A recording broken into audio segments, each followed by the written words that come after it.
Alright everyone, welcome back to the channel. Today, we finally talk about Wuthering Waves 3.0, and let me be honest with you, this update might quietly be one of the most important turning points in the entire game. Because 3.0 doesn't just bring two new characters. It brings two new combat mechanics, two unique support playstyles, and potentially a new direction for the meta that connects all the way back to Chisa and the reworked system. So let's get into it. Version 3.0 is giving us two brand new 5-star characters, and both are way more interesting than at first glance. The Spectro Sword. She is our Spectro Element Sword user, described as a support who interacts with a brand new combat mechanic. We also know her ascension material is Dreamless Feather, which already hints at lore connections to dreamless anomalies and dream realm distortions. Her vibe screams elegant precision, like she manipulates photons as if she's conducting a symphony. Mornye, Fusion Sword. Then we have Mornye, a fusion sword user with the ascension material the Netherworld Stare. Already this raises eyebrows. Netherworld? Stare? Fusion? This girl is giving dark fire support. I heal you and burn your enemies because I can kind of energy. Both characters are categorized at low resonance chains as pure supports deeply integrated with the new combat mechanics. Not negative status mechanics. New combat mechanics. Separate systems entirely. And trust me, that matters later. Both Lynae and Mornye use sword, but their role is not DPS. This is extremely important. Lynae, Spectro Sword support, likely provides Spectro buffs, light manipulation, resonance skill amplification, some kind of mechanic-based utility stacks, fields, debuffs. Mornye, Fusion Sword support, likely provides fusion damage buffs, overheat/burn type interactions, mechanic-triggered support effects, potentially shield or damage redirection. This dual support release strongly implies 3.0 is a support meta expansion, not a DPS meta expansion. This is a setup patch. 3.1 and 3.2 will benefit heavily. Now here's where things get fascinating. There's been confusion about Chisa's Havoc Bane, Lynae's mechanic and Mornye's mechanic. People think these conflict. They don't. Backhand index pointing right Chisa is designed for negative status teams. Her Havoc Bane is specifically tied to NS interactions and reworked mechanics. Backhand index pointing right Lynae and Mornye use entirely different systems. These are not NS mechanics, not mechanics, not extensions of anything we already have.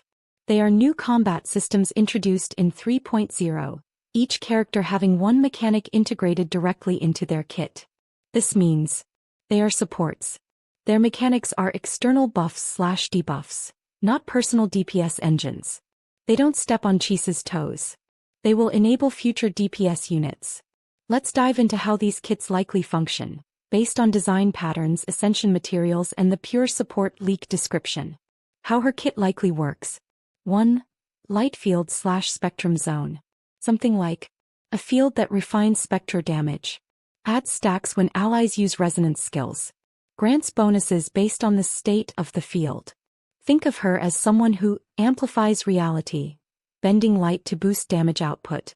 2. Photon counters. She might generate a stacking resource. Stack buff spectro. Or reduces enemy spectro or increases skill damage. 3. Resonance liberation burst support. Based on leaks about deep integration with mechanics, her liberation probably resets or supercharges the mechanic. Gives a massive burst window for your DPS. Functions like a team-wide steroid for Spectro comps. She is a perfect partner for future Spectro DPS or mechanic-driven characters. Mornye sounds more explosive. 1. Fusion pressure/overheat gauge. The Netherworld Stare material implies high-intensity reactions. He may build fusion pressure stacks. Consume them for buffs. Boost fusion DMG multipliers. Apply burn type debuffs. Mechanic trigger buffs. At low RC she's a pure support, so expect fusion residential shred. Pack speed boost. Uptime based buff rather than burst based. 3. PE team buff via liberation. Her RL likely spreads fusion effects. Amplifies dot or reaction like mechanics. Creates a high damage window for fusion teams. This is where the big picture emerges. 1.3.0 is not a DPS patch. Both new characters are supports at low RC. Supports with unique mechanics equal foundation for the future. To these mechanics equal long-term design. Kuro wants Spectre support ecosystem. Fusion support ecosystem. Havoc/negative status. Ecosystem. The game is splitting into 3 combat development lines, and 3.0 is the point where Spectro and Fusion finally get the treatment Havoc just received. 3. Chisa does not conflict. She complements. Chisa equals NS mechanic, Lynae equals Spectro mechanic, Mornye equals Fusion mechanic. All 3 represent a combat system rebuild from 2.8 to 3.0. 3.1 to 3.5 will likely introduce the first DPS fully built for Lynae. The first DPS fully built for Mornye. More mechanic-based synergies. NS. Expansion from Chisa's Havoc Bane. According to leaks. Phase 1. Lynae. Cartier. Sycona. Phase 2. Mornye. Busted. No. This is a stacked rerun combo. Cartithia helps raw DPS. Sycona helps rotations. Augusta and Yuno together is a great team. Kuro is telling us. Here. Have supports. And the characters who benefit from supports. The future is bigger than it looks. So here's my honest take. 3.0 isn't just 2 supports. It's Kuro quietly rewriting how the entire combat system will function for the next year. Lynae will redefine Spectro teams. Mornye will redefine Fusion teams. Chisa started the Havoc rework.